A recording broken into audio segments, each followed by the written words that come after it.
Since 1910, Barrow Island has been a Class A nature reserve, managed for the conservation of flora and fauna. Barrow is not only an exciting place, it's probably one of the few places in the world that you can say is unique.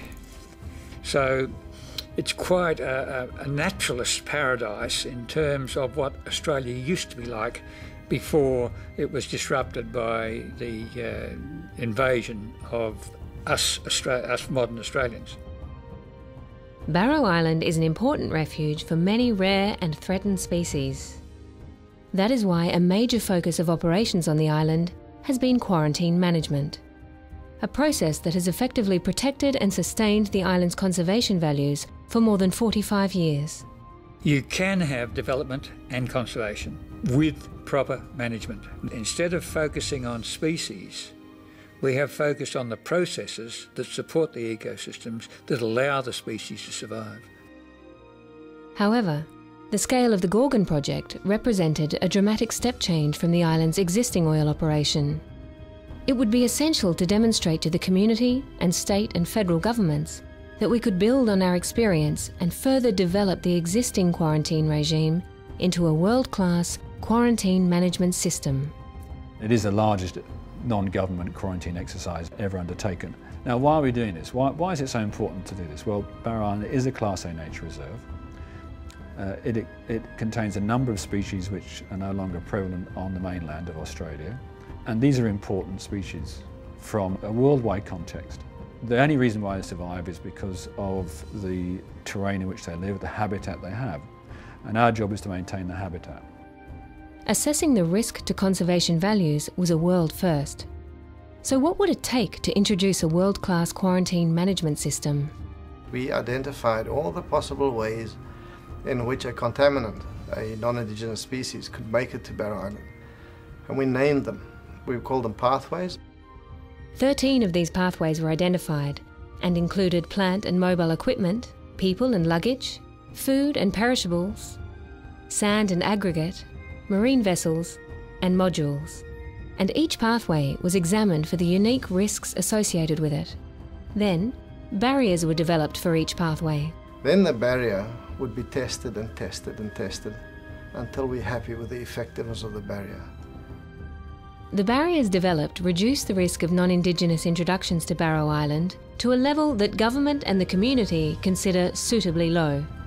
These barriers consist of an interrelated set of more than 300 procedures, specifications, checklists and guidelines, and make up the core of the quarantine management system. A major focus of the quarantine management system is pre-border intervention. All cargo and people are screened and inspected for quarantine compliance prior to arrival at Barrow Island.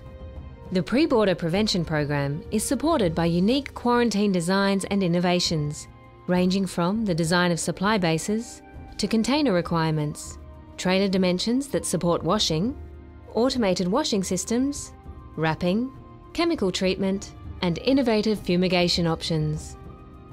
Having developed a pre-border intervention system, the next step was designing the border and post-border detection program.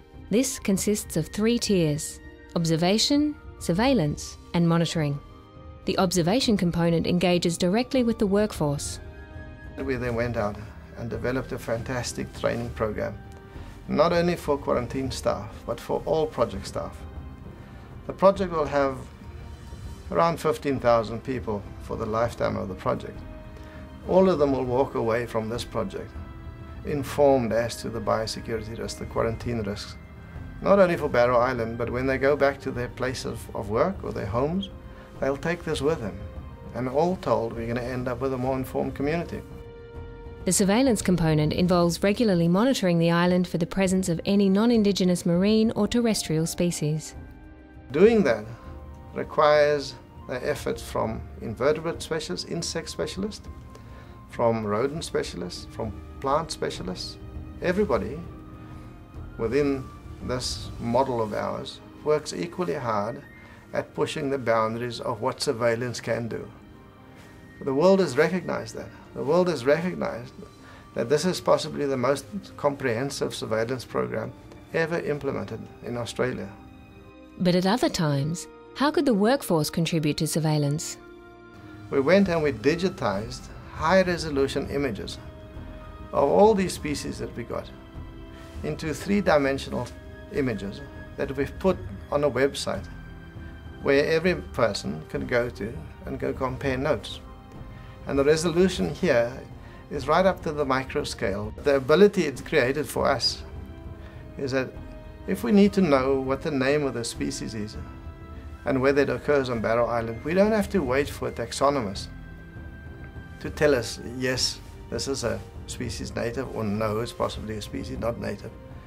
We can do the first line of diagnosis immediately and then later verify it with a taxonomic verification. In the event a non-Indigenous species is detected on the island, a rapid incursion response is activated. But once we discover something not native, we will mobilize the resources of this company to safeguard the biodiversity on Barrow Island. So how are we tracking?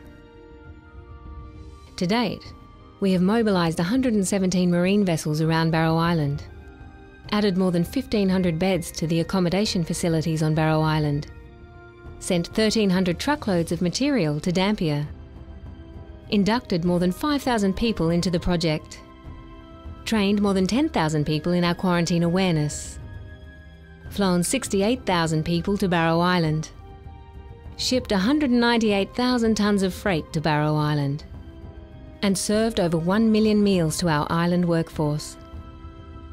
All of this has been achieved without the introduction of a non-Indigenous species to Barrow Island or its surrounding waters.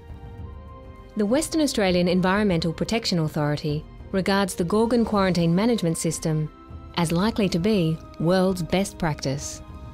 I think the benefits for us are going to be enormous for our industry in the long term, but obviously we are making a huge effort for Gorgon now. And that's what we're chasing. That's what we're after. A new paradigm. A paradigm where environmental safety takes the front seat together with human safety, with people's safety.